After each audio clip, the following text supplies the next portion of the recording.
जत नगर परिषदेला निवडून दिली लोकांनी, आम्हाला बसायला जागा नाही, खूप छोटी इमारत आहे आणि म्हणून वैशिष्ट्यपूर्ण योजनेतून जो निधी आमदारांना तुम्ही देता, महाराष्ट्रातल्या भाजपाच्या सगळ्या आमदारांना तुम्ही 10-10 कोटी रुपयाचा निधी दिला, मला जो 10 कोटी रुपयाचा निधी दिला त्यामधून आमच्या जतसाठी सुसज्ज देखणी इमारत आम्ही प्रस्तावित केलेली आहे आणि ते 10 कोटीच्या कामाचा शुभारंभ आज तुमच्या शुभ हस्ते होतोय, याचा आम्हाला अभिमान आहे.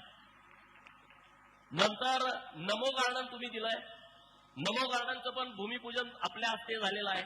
मागं आम्ही तुमच्याबरोबर दौऱ्यात होतो, डॉक्टर साहेबांनी आम्ही तुमच्या कानावरती विषय घातला. डॉक्टर साहेब बोलले की जतची आमची मुलं सगळी अभ्यासासाठी सांगलीला जात आहेत, ईश्वरपूरला जात आहेत, पुण्याला जात आहेत एमपीएससीचा अभ्यास करण्यासाठी आणि आमच्या जत मध्ये मुलांना चांगल्या सुविधा असणारी अभ्यासिका नाही. इतकं म्हटल्या आपल्या पालकमंत्री महोदयांनी 1 कोटी रुपयाची अभ्यासिका आपल्या जतसाठी मंजूर केली. त्याचं टेंडर झालं आणि मी आता डॉक्टर साहेबांना बोललो, एकच मजला करून घ्या, पुढच्या वेळेस आपण दादांना बोलू आणि वरचातून मजला तयार करून घेऊ, कारण जतच्या पोरांच्या मध्ये वेगळी क्वालिटी आहे.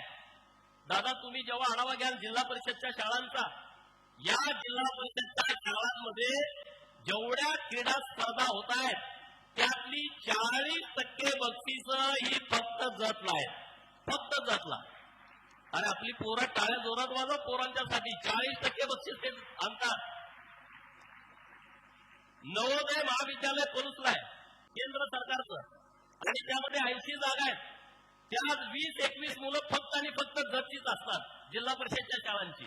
इतकी क्वालिटी आपल्या मुलांच्या मध्ये आहे आणि त्यामुळं त्यांना चांगल्या दर्जाचं शिक्षण मिळण्याच्या दृष्टिकोनातून त्यांना वेगवेगळ्या सुविधा उपलब्ध करून देणं लोकप्रतिनिधी म्हणून माझी जबाबदारी आहे आणि पालकमंत्री म्हणून दादा आमच्या बरोबरच आहेत आणि म्हणून त्यांना विनंती आहे की आम्हाला या विद्यार्थ्यांच्या संदर्भामध्ये आम्हाला काही सुविधा लागणार आहेत, तर त्या सुविधा तुम्ही आम्हाला उपलब्ध करून द्याव्यात. आता क्रीडा संकुल आहे आपल्या बाजूला, खेळाडू इतके टॉपचे आहेत, 500 खेळाडू दादा या तालुक्यातले असे जे सरकारी नोकरीमध्ये आहेत. इतकी ताकद राज्यामध्ये कुठंच नसेल. क्रीडा विभागाच्या वरिष्ठ पोस्टवरती संचालकापासून डेप्युटी डायरेक्टर पर्यंत जतचे 7-8 लोक आत्ता काम करतायत विद्यमान, आता सध्या. इतके खेळाडू इतके चांगले आहेत, क्रीडा संकुल नाही आणि म्हणून त्याचा एक आराखडा आम्ही तयार केलाय आणि 72 कोटी रुपयाचा आराखडा आता आम्ही सरकार समोर मांडतोय. मला तुमची आणि माननीय मुख्यमंत्री महोदयांची जतचं क्रीडा संकुल अद्ययावत करण्याच्या दृष्टिकोनातून मदत लागणार आहे. माझा प्रस्ताव तिथं आल्याच्या नंतर मी नक्की तुमच्याकडे येईन, त्यामध्ये तुम्ही आम्हाला मदत करावी अशी माझी विनंती आहे. आता लोक बोलली की जतला आरटीओ कार्यालय कधी होणार कधी होणार कधी होणार. अरे केंद्र सरकारने माननीय मोदी साहेब आणि नितीन गडकरी साहेबांनी आपल्या इथं आज ऑटोमॅटिक व्हेइकल चेकिंग सेंटर 7 कोटी रुपयाचं मंजूर केलेलं आहे आणि त्या सेंटरचं भूमिपूजन माननीय चंद्रकांत दादांच्या हस्ते आता आम्ही करून आलेलो आहे. म्हणजे निगडी रोडला 10 एकर जागा जी दिलेली आहे आरटीओ कार्यालयासाठी MH59 वेगळी ओळख आम्हाला मिळालेली आहे आणि त्याच्या कामाचा शुभारंभ पण आज आम्ही तिथं केलेला आहे. आता हे झालेली कामं दादा, मी माझ्या विधानसभेच्या निवडणुकीच्या निमित्तानं मी काही विषय मांडले. मी विषय असा मांडला की जत आमची दुष्काळी भूमी आहे. लोक जे जतला पोरगी द्यायचं म्हटलं का जरा ऊस पट्ट्यातली लोक जरा नाक मुरडतात. आटपाडीची पण ती अवस्था, जतची ती अवस्था. आम्हाला जतची दुष्काळी भूमी ही जी ओळख निर्माण झालेली आहे, निसर्गानं असेल राजकर्त्यांच्याकडून असेल, ती आम्हाला संपूर्ण पुसून टाकायची आहे. दुष्काळी भूमी म्हणून जतला बनायची हिंमत या महाराष्ट्रामध्ये पुढच्या 2 वर्षामध्ये कुणाची झाली नाही पाहिजे. ते आम्हाला कामातून सिद्ध करून द्यायचं आहे. म्हणून आम्हाला बोलून नुसतं चालणार नाही. राहिलेल्या 65 गावांना पाणी देण्याचं प्लॅनिंग आम्ही केलंय. देवाभाऊनी तुम्ही आम्हाला विस्तारित वैचार योजना दिली, 98% काम त्या योजनेचं पूर्ण झालंय. पंप हाऊसचं काम सुरू आहे आणि म्हणून आम्ही तेवढ्यावरती थांबलो नाही. 2 लाईन टाकलेल्या आहेत 125 कुसेकच्या. आम्ही 3री लाईन प्रस्तावित केलेली आहे. तुम्ही सगळे लोक आहेत, तुम्हाला हे माहित असलं पाहिजे तुमचा लोकप्रतिनिधी तिथं काय काम करतोय. जेव्हा मागे दुष्काळ पडला, मी जेव्हा जलसंपदा अधिकाऱ्यांच्या बैठका घेतल्या, 400 कुसेकनं पाणी आल्याच्या नंतर सुद्धा 60 गावांना पाणी मिळत नाही. मी त्या अधिकाऱ्यांना प्रश्न केला, जर 1200 कुसेक्सनं तुम्ही पाणी देताय, पाणी पोचत नाही. 125 2 लाईन दिल्याच्या नंतर तुम्ही कसं काय पाणी देणार, ही टेक्निकल बाब त्यांच्या लक्षात आणून दिली. आणि मग आता तिसरी लाईन प्रस्तावित केलेली आहे.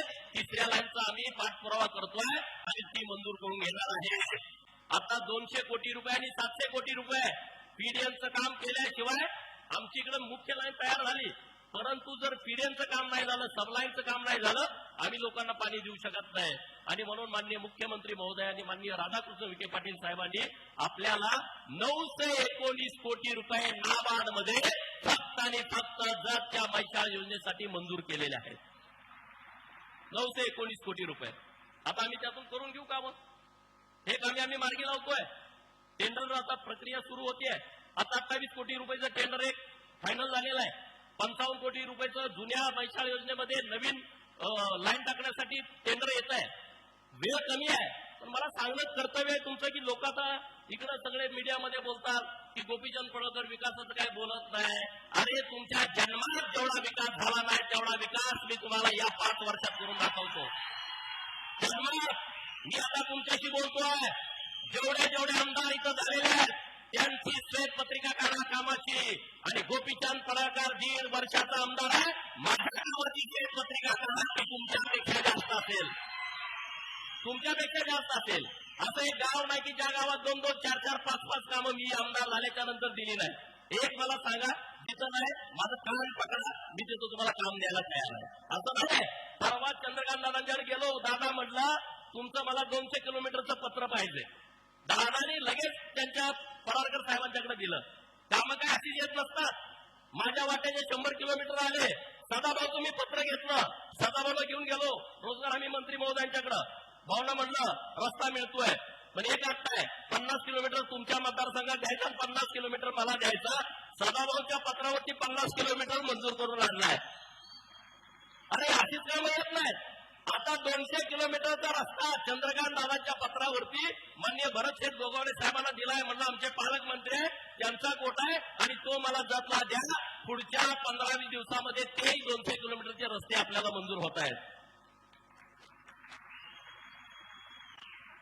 परत ते काय बोलले की ह्यांनी प्राणी संग्रहालय मंजूर करतो म्हणून सांगितलं.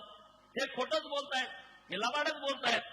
अरे म्हणलं आम्ही बोलतोय, आम्ही काम करतोय, मग ते पेपरला देतात कुठं गेलं प्राणी संग्रहालय, कुठं गेलं, वाघाचा आवाज यायला लागलाय, डरकाळ यायला लागलाय. म्हणलं थांबा जरा, तुमच्या कामखेळ्या बसतील. आणि आनंदाची बाब आहे, आपल्याला ऑगस्टचं पत्र आहे, पत्रकार मित्रांना मी पाठवलंय आज सकाळी. हे जे काय पत्र आहे, the member secretary central zoo authority नवी दिल्ली. काय सब्जेक्ट आहे? Subject submission of master layout plan and allied documents for grant of recognisation to the proposed zoo at Jat forest range, Sangli forest division, Maharashtra. म्हणजे आज 14 तारीख आहे. 11 तारखेला महाराष्ट्र सरकारनं जत मध्ये जो हे आमचे हुशार आहेत लोक, आमची मराठी करू नाही पण गडी हुशार जास्त आहेत. आमचं सगळं त्याला लगेच करतंय. त्यांचे नातू सगळे इंग्लिश मिडियमला आहेत, ते पोरं सगळे वाचून दाखवते. महाराष्ट्र सरकारनं सगळ्या प्रक्रिया करून, परवा तुम्ही बघितलं 5 जिल्ह्याच्या मॅडम आल्या होत्या व्हिजिट करायला. आम्ही कुठलं काम हातामध्ये घेतो तर ते काम काय उगाच नुसतं आम्ही पेपरबाजी करण्यासाठी, स्टंटबाजी करण्यासाठी घेत नाही. आम्ही त्याच्यासाठी रात्रंदिवस मेहनत करतो, त्याचा पाठपुरावा करतो. आणि हा सेंटरला गेलाय प्रस्ताव. मी उद्या 15 ऑगस्ट झाल्याच्या नंतर मी ती सगळी टीम घेऊन दिल्लीला चाललो. सोमवारी त्या अधिकाऱ्यांच्या दारात जाऊन बसणार आहे. माझा प्रस्ताव येतोय, तुमच्या या केंद्राची मीटिंग होणं बाकी आहे, त्या मीटिंग मध्ये घ्या आणि आम्हाला मंजुरी द्या. तिथं मंजुरी दिल्यानंतर सुप्रीम कोर्टात जावं लागतं. म्हणजे अजून मला 2 महिन्याचा तुम्ही वेळ द्या. जे लोक आज टीका टिप्पणी करतायत त्या लोकांना या राज्याचे मुख्यमंत्री माननीय देवेंद्र फडणवीस साहेब आणि माननीय चंद्रकांत दादा आणि वन खात्याचे मंत्री माननीय गणेश नाईक साहेब यांच्या उपस्थितीमध्ये या प्राणी संग्रहालयाचा भूमिपूजन सोहळा आपल्याला येत्या काही काळामध्ये ठेवायचा आहे. अरे आम्हाला लोक पर्यटनासाठी जत लावायचे आहेत आणि दुसऱ्याला जागा नाही कुठं. 110 एकर आणि सिटीमध्ये जागा आहे. आणि आपल्या सरकारनं आमचा प्रस्ताव बघितल्यानंतर निर्णय केला, प्रत्येक जिल्ह्याला एक प्राणी संग्रहालय करायचं, पार्कच्या टाकल्या 25 एकराच्या आतमध्ये 10 हेक्टर मध्ये बसवायचं. आपलं एकमेव असणार आहे की 110 हेक्टर मध्ये होणार आहे. आम्ही काम करतोय, आम्ही नुसतं बोलत नाही. आता आमच्याकडे 10 टँकर चालू आहेत दादा. 10 गावामध्ये टँकर सुरू आहेत. शिंदूर, सोन्या, कोळगिरी, सुसला, दरी, कोनूर, लमान, तांडा, एकुंडी, काराजंगी आणि माडग्या इथं टँकर सुरू आहेत. पत्रकार मित्र माझे सगळे बसलेले आहेत. मी अत्यंत जबाबदारीनं बोलतोय आणि यल्लमाच्या देवी चरणी प्रार्थना करतोय की पुढे परत कधी आम्हाला टँकर लागू नये अशी ताकद सरकारनं आम्हाला द्यावी आणि आमच्या मैदान योजनेचं काम पूर्ण करावं. परत कुणी टँकरची मागणी करणार नाही. आमची कुठली ताई ऊस तोडीला जाणार नाही आणि आमचा बेरोजगार युवक कुठं जाणार नाही. आता दुसरा आक्षेप लोकांचा आहे एमआयडीसीचं काय झालं. होय, मी एमआयडीसीचं बोललोय आणि एमआयडीसी उंडीला मंजूर केली, सरकारनं पास थ्रू जाहिरात दिली. दुर्दैवानं आमच्याकडे उद्योगपती आले नाहीत. फक्त 3 लोकांचे प्रस्ताव आले आणि 3 लोकांमध्ये एमआयडीसी होत नाही. आणि म्हणून मी देवाभाऊंच्याकडे विनंती केली आहे, माननीय उदय सामंत साहेबांच्याकडे विनंती केलेली आहे, केंद्राकडून 10 प्रोजेक्ट केंद्र सरकार राज्य सरकारला देणार आहे, त्यातला एक प्रोजेक्ट आमच्या जतला द्यावा अशी विनंती आम्ही केलेली आहे आणि सरकार त्याबाबत सकारात्मक आहे. परत आता आमच्याकडे जे जिल्हाधिकारी होते दीपेंद्र कुशवाहा साहेब, ते आता एमआयडीसीचे एमडी झालेले आहेत आणि त्यांनाही मी जाऊन भेटलो की 2-3 आम्हाला सिमेंटच्या फॅक्टऱ्या द्या आणि ते त्यासाठी पण आम्हाला पॉझिटिव्ह आहे. तर त्याचाही मी पाठपुरावा करतोय. आता 2 अडचणी आपल्याकडे आहेत आणि मी एकदम कबूल करतो. संध्याकाळी 6 ते 10 लाईट जाते आणि मला लोक शिव्या देत असतील, स्वयंपाक करताना माझ्या ताई शिव्या देत असतील, अभ्यास करताना पोरं शिव्या देत असतील किंवा मालिका चुकली म्हणून सगळ्या माझ्या भगिनी माझ्या नावानं खडे फोडत असतील. परंतु हा विषय नीट समजून घ्या. हा विषय काय आहे की राज्य सरकारनं आपल्याला दिवसा शेतकऱ्यांना वीज द्यायचं कबूल केलं आणि हायएस्ट सोलार प्लांट आपल्या जतमध्ये झालेले आहेत आणि त्यामुळे सरकारनं दिवसा आपल्याला लाईट दिलेली आहे आणि त्यामुळं संध्याकाळी लाईट कुठं जाते आहे, ज्या वस्त्या आहेत त्या वस्त्यावरती लाईट जाते. मग त्या वस्त्यावरती लाईट का जाते आहे, कारण त्या गावठाण फिडरवरती ते एजी फिडर घेतलेले नाहीत आणि म्हणून 2 बैठका मी घेतल्या. आनंदाची गोष्ट अशी आहे की त्या कामासाठी राज्य सरकारनं 20 कोटी रुपये आपल्याला दिलेले आहेत की त्या सगळ्या वस्त्यांना तुम्ही गावठाण फिडरवरती घ्या. मी आता तुमच्याकडे येताना दादा येण्यापूर्वी त्या अधिकाऱ्यांशी बोललो. औंधीकर साहेब आपले डायरेक्टर झालेले राज्याचे, त्यांना बोललो. माननीय मुख्यमंत्री महोदयांना भेटलो होतो. लोकेश चंद्र साहेबांना त्यांनी सांगितलं आणि ते आता काम झालंय. दादा नवीन जे लोकांना ट्रान्सफॉर्मर पाहिजे आहेत आणि तुमच्याकडे रिपोर्ट पण आहे, जत आणि आटपाडी, खानापूर या 3 तालुक्यामध्ये जिल्ह्यात जेवढी मागणी आहे त्याच्यापेक्षा दुप्पट तिप्पट मागणी जतची आहे आणि म्हणून माझी विनंती आहे की आपल्या जिल्हा नियोजन मधून हे जे ट्रान्सफॉर्मर नवीन बसवायचे आहेत त्यासाठीचा तुम्ही जास्तीचा निधी जतला दिला पाहिजे अशी माझी तुमच्याकडे आग्रहाची मागणी आहे. हा झाला एक विषय. आणि दुसरा विषय, वस्त्यांना जायला रस्ते नाहीत. आता पाऊस चालू झाला, पाऊस कमी पडतोय, नाहीतर आपल्या विद्यार्थ्यांचे फोटो येतात, पेपर येतात, आमचे मित्र टाकतात, युट्यूब चॅनेलवर टाकतात की विद्यार्थ्यांना जायला सोय नाही आणि ते रस्ते कुठल्याच आपल्या पॅनलवरती नाहीत. म्हणजे कुठं ते ग्रामीण सडक योजनेमध्ये नाहीत किंवा एमडीआर नाहीत, कुठंच नाहीत. मग करायचं काय. आणि म्हणून दादा आम्ही एक नियोजन केलं. जलसंपदा खात्याला म्हटलं की तुमचं जिथं मैशालचं पाणी जात आहे तिथं तुम्ही आम्हाला बंधारा कम पूल बांधून दिलं पाहिजे, नंबर 1. आणि दुसरा विषय आमच्या जलसंधारणला, जलसंधारणवाल्याला म्हटलं की मला मातीचं काम नको आहे, मला तुम्ही बंधारा कम पूलच दिलं पाहिजे. आणि पीडब्ल्यूडीकडे आपत्कालीन मध्ये आम्ही असे 3 प्रस्ताव तयार केलेले आहेत. 200 कोटी रुपये लागणार आहेत मला, पण बरोबर तुम्ही जर आम्हाला साथ दिली आम्ही काही ना काही मार्ग काढून हे सगळे 450 पुलं जे वस्त्यांना जोडणार आहेत ते आपल्याला करायचे आहेत. तुम्ही मला काही वेळ द्या, त्या वेळेत बसवून आम्ही ते सगळे पुलं करून घेतो. आता राहिला दुसरा विषय. मागे मी एकदा तुम्हाला बोललो होतो जतला हे द्या, जतला ते द्या, आणि तुम्ही म्हणला की तू आता विमानतळच फक्त मागायचा राहिलाय. आणि दादा आनंदाची बाब अशी आहे की सांगलीमध्ये विमानतळ होत नाही आणि त्या लोकांचं म्हणणं आहे की आम्ही जतला करायला तयार आहे. याला साक्षीदार तुमचा लाडका शेखर इनामदार आहे. म्हणजे मुरली अण्णाची पण बोलणं झालं आमचं, उड्डाणमध्ये ते घालायला तयार आहेत आणि त्यामुळे जतकरांना माझी विनंती आहे, इकडं खाली नाही पण या हायवेच्या कडेला जर आपण 300 एकर जागा करून उपलब्ध देऊ शकलो तर विमानतळ सुद्धा जतला होऊ शकतंय. म्हणजे मी मागणी करताना अशी केली होती, सांगलीत विमानतळ झालं पाहिजे, कोल्हापूरचं विमानतळ आहे, साताऱ्याचं कराडमध्ये आहे, सोलापूरचं नाईट लँडिंग पण सुरू झालं, कोल्हापूरचं नाईट लँडिंग सुरू झालं, मग आमच्या सांगलीला विमानतळ का नाही? जर सांगलीच्या जागेत विमानतळ होत असेल तर आमचा आक्षेप नाही, तिथं पहिलं करा. तिथं होत नसेल तर आमच्याकडे करा. शेखर इनामदार आणि माझं बोलणं झालं, आता प्रमुख तुमचा नेता आहे, वर पण बोलणं झालं मुरली अण्णांशी. ते म्हणजे सांगलीमध्ये होणं शक्य नाही, अडचणी आहेत, तर आपण जतला बॉर्डरवरती आपण देऊ शकतो. मी अत्यंत जबाबदारीने बोलतोय. त्यामुळं जतच्या जर इकडच्या लोकांनी हायवेकडच्या, कारण हे जिल्ह्याचं असणार आहे आणि त्यामुळे जिल्ह्याच्या लोकांची गैरसोय होता कामा नये. हायवे इतके जबरदस्त झालेले आहेत, सांगलीतून बरोबर अर्ध्या तासात नागल फाट्यावरती येतं. तिथून 10 मिनिटांमध्ये आपण कुठल्या जर भाग दिला तर आपण तिथं विमानतळ करू शकतो. आता मूळ मुद्द्यावरती येतो की ज्या मुद्द्यावरती लोकांना पोटसूळ उठलाय. आता त्याला मी काहीच करू शकत नाही, मी काय डॉक्टर नाही. हे डॉक्टर आरडी साहेब आहेत, पण ते चिरफाड करणारे आहेत, ते ऑपरेशन करणारे डॉक्टर आहेत. मी असं आहे की मी चुन्याची गोळी देऊन पोटात राहायचं बंद करू शकतो. त्या माझ्या विरोधी मित्रांना चुन्याची गोळी माझी हीच आहे. त्यांना आक्षेप आहे की जो नाव बदलायला लागलाय, त्यानं त्याच्या गावाचं नाव द्या, त्याचं त्याला तालुक्याचं नाव द्या. माझ्या तालुक्यात 40 मंदिर नाहीत ना, मी कसं नाव देणार? ती 40 मंदिरं फक्त आणि फक्त भारतामध्ये जतलाच आहेत. अत्यंत जबाबदारीने बोलतोय, जतलाच आहे की ज्या मंदिरामध्ये 1 लाखापासून 25 लाखापर्यंत वर्षाला लोक येतात. 1 लाखापासून 25 लाखापर्यंत मंदिरात येणारी संख्या फक्त आपल्या जत मध्येच आहे. मग काल कोणतरी एक ईश्वरपूरचा पुढारी आला होता, मी कुठल्या तरी पेपरला त्यांचं ब्रॅकेटमध्ये बघितलं, देवभूमी करून काय विकास होणार नाही, ईश्वरपूर केल्यामुळे विकास झाला नाही. अरे बाबानो, मला फक्त 1 वर्षाचा वेळ द्या. हे जे 40 मंदिर आहेत ना, या 40 मंदिराचं एक सर्किट आम्ही तयार करतोय. 8 मंदिरांना मी तीर्थक्षेत्र ब चा दर्जा दिलाय. 2 मंदिराच्या वर्क ऑर्डर झाल्या. मुचंडी रमेश देवर्षी येत आहेत आणि बनाळीवाले आपले येत आहेत, बनशंकरी. आता 4 मंदिरांना प्रमा येत आहेत 5-5 कोटी रुपयाच्या. दानम्मा देवीला 5 कोटी आधी दिलेले आहेत. बिळूरच्या आपल्या काळभैरवाला 3 कोटी रुपये दिलेले आहेत, अगोदरच दिलेले आहेत. हे सगळं 8 मंदिराचा विषय संपला.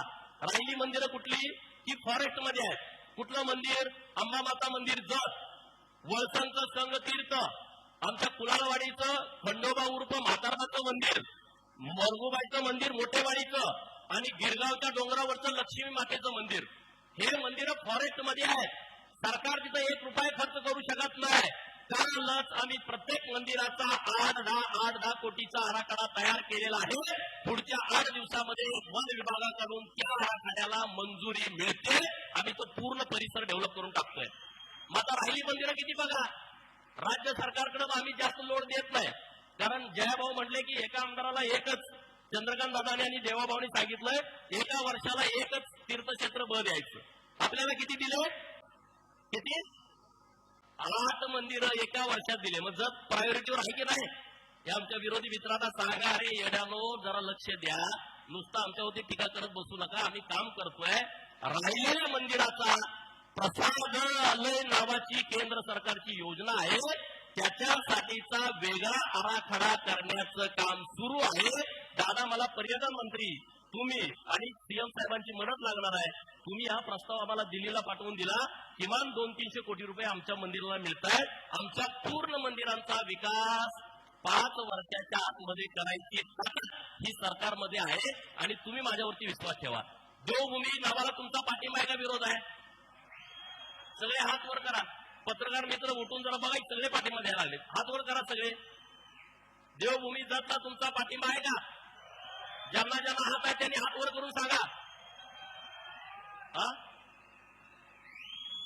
सदाभाऊनी सांगितलं बकासुराचा वध जत मध्ये केलाय. बंकेश्वराचं मंदिर आहे जत मध्ये दादा, आणि रामायणामध्ये नोंदी आहेत जत मधल्या प्रभू रामचंद्राच्या.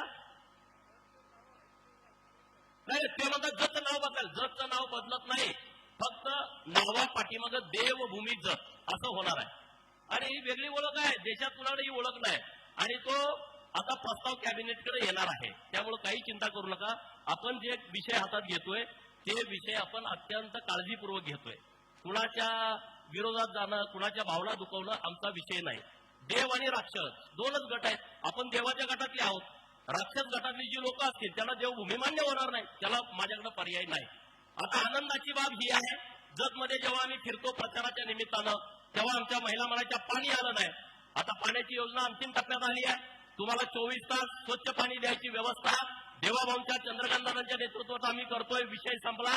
आता काही पाईपलाईन जोडले, त्या तिसऱ्या मजल्यावरती बिना मोटारीचं पाणी जात आहे. परवा मी गेलो, त्या सगळ्यात काय म्हणलं, बिना मोटारीचं पाणी येत आहे. अरे किती वेळ वाचतोय तुमचा.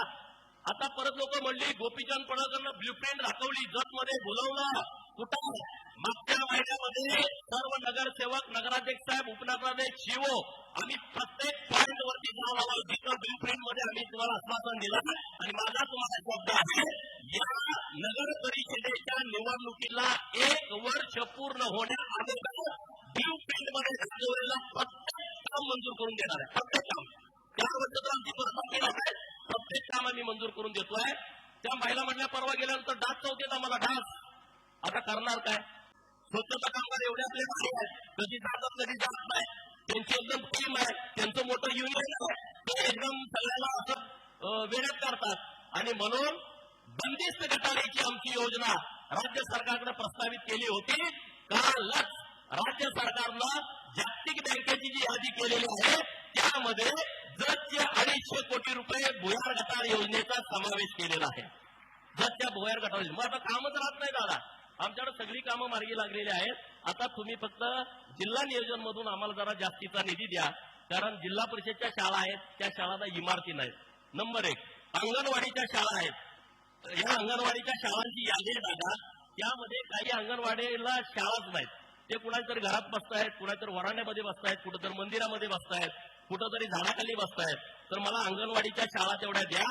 आता आमचं पुढचं नियोजन असं करायचं आहे, जत तालुक्यातल्या जिल्हा परिषदच्या कन्नड माध्यमांच्या शाळा, जत तालुक्यातल्या जिल्हा परिषदच्या मराठी माध्यमांच्या शाळा, या शाळांना डेव्हलप करायचं आहे. मंदिर आम्ही डेव्हलप करतोय, ते आमचं काम आहे, ती आमची जबाबदारी आहे.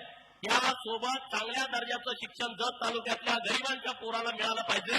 म्हणून जिल्हा परिषदच्या शाळा आम्हाला डेव्हलप करायच्या आहेत आणि त्या डेव्हलप करायचा आराखडा आम्ही तयार करतोय. आराखडा तयार झाल्याच्या नंतर आम्ही दादांना भेटू. उच्च तंत्र खात्याचे मंत्री जरी असले तर सगळ्या खात्यामध्ये दादांचं चालतं. दादा म्हणजे एकदम असा कामाचा माणूस आहे. त्यामुळे तुम्ही आम्हाला त्या सगळ्या विषयामध्ये आम्हाला मदत केली पाहिजे अशी विनंती करतो. चंद्रकांत दादांचं या जिल्ह्यामध्ये इतकं लक्ष आहे, इतकं फिरणं होत आहे. अगोदर जिल्हा नियोजनचा निधी दादा मिळत नव्हता. कुणाला मिळत होता आम्हाला माहित नाही, तो कुठल्या कामासाठी जात होता आम्हाला माहित नाही. एक सुद्धा आम्ही मुर्मीकरणाचं काम धरलं नाही. हे जे विरोधक माझ्यावर टीका करतायत ना, तुमची कामं काढली तर मुर्मीकरणाची. अरे गोपीचंद पडळकरनं जे काम धरलं आहे ते लोकांच्या हिताचंच काम आहे, दुसरं कुठलं काम धरलं नाही. आता परत म्हणतात गोपीचंद पडळकर कॉन्ट्रॅक्टर पण आटपाडीकडनं घेऊन येतोय. मुळामध्ये कॉन्ट्रॅक्टर कुठले असावे याच्याशी मला देणं घेणं नाही, पण मी अत्यंत जबाबदारीनं सांगतोय, एकही काम मी आटपाडीच्या कॉन्ट्रॅक्टरला दिलं नाही.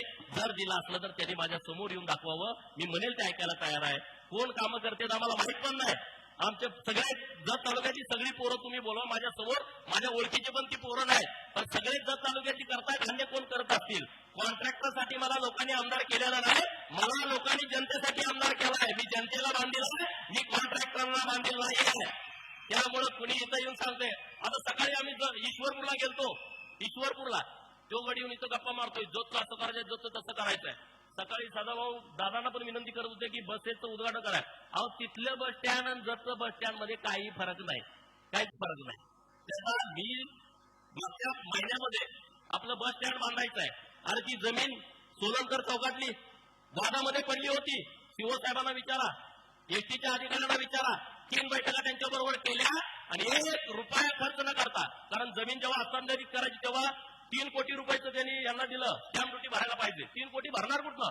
1ही रुपया न भरता आता एसटी स्टँडची जमीन एसटी स्टँडच्या नावावर केलेली आहे. आता जेव्हा पहिला आराखडा येतोय त्यामध्ये जतचं एसटी स्टँड हे भव्य दिव्य देखणं तुम्हाला झालेलं दिसेल. इतकं आता मी काम करतोय. नाट्यगृह नाही, एखादं नाटक आणायचं म्हणलं तर आता मी दादांना सांगितलं, हे बचत भवन आहे ना, त्या बचत भवनच्या जागेमध्ये देवाभाऊंच्या नेतृत्वात आशिष शेलार साहेब आपल्याला नाट्य भवन मंजूर करून देत आहे. आणि जिल्हा परिषदच्या सगळ्या सदस्यांचं, सरदार पाटीलांनी सगळ्या टीमचं जोरदार टाळ्या वाजून अभिनंदन करा. अभिनंदन यासाठी करा की आपल्याला जागा नाही नगरपालिकेकडं. 6 महिने आमचा वेळ देण्यात जातोय जागा हस्तांतरित करण्यासाठी. ही सुद्धा कलेक्टरनी उधारीत जागा दिली आम्हाला. ही जागा उधारीत दिल्या. डॉक्टर साहेबांना विचारा, हे जे पैसे भरायचे आहेत आमच्या नगर परिषदेकडे पैसे भरायला नाहीत. आम्ही प्रयत्न करतोय आणि जिल्हा परिषदनं बचत भवनची जागा नाट्यगृह बांधण्यासाठी आपल्याला द्यायचं मान्य केलंय. आता आपण तिथं मोठं 20 कोटी रुपयाचं बचत भवन बांधतोय. बोलण्यासारखे खूप विषय आहेत, दादांना जायचं आहे, परंतु आता एवढं राळ उठली होती तर त्या विषयावर बोलणं मला अपेक्षित गरजेचं होतं. पत्रकार मित्रांना माझी हात जोडून विनंती आहे की तुम्ही मला सहकार्य केलं पाहिजे, कारण आपला नंदादीप मध्ये तालुका आहे, रोजगार हमीमध्ये पण सहकार्य केलं पाहिजे. आम्ही जी विकासाची कामं करतो, आमची चूक असेल आमचं बिंदास, एकदा सुद्धा तुम्हाला फोन येणार नाही.